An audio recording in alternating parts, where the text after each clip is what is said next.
guide de réalité jour 2. Réorganiser nos priorités.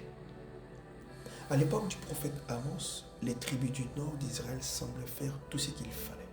Elles offraient des sacrifices à Dieu et observaient fidèlement les règles religieuses. Et pourtant, le livre d'Amos est rédigé comme une mise en garde, un avertissement qu'elle serait détruite si elle refusait de se repentir.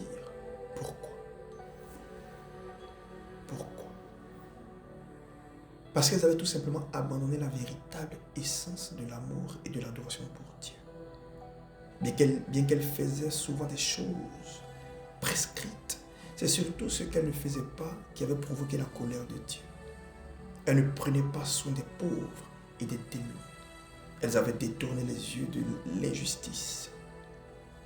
Beaucoup se sont orientés vers les idoles pour prier et obtenir de l'aide. Dieu a utilisé Amos pour rappeler au peuple d'Israël qu'il est tout aussi important d'être pieux intérieurement qu'extérieurement. Nous ne pouvons pas dire que nous aimons Dieu et notre prochain lorsque nous n'aidons pas ceux que nous sommes en mesure d'aider.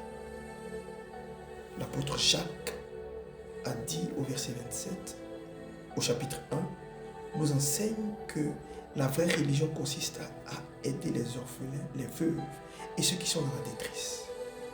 L'apôtre Jacques écrit également que la foi sans les œuvres est une foi morte. En bref, la foi, c'est à la fois croire en Dieu et faire ce qu'il nous demande de faire. C'est ça la foi. Prenez le temps de réfléchir à votre propre vie. Combien de temps consacrez-vous en priorité à votre vie spirituelle plutôt qu'au service des autres?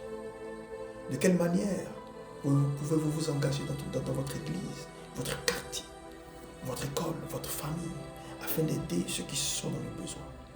C'est en saisissant ces occasions de suivre Christ que vous perfectionnez votre foi. Béni soit Dieu. Restez bien connectés. Nous poursuivons.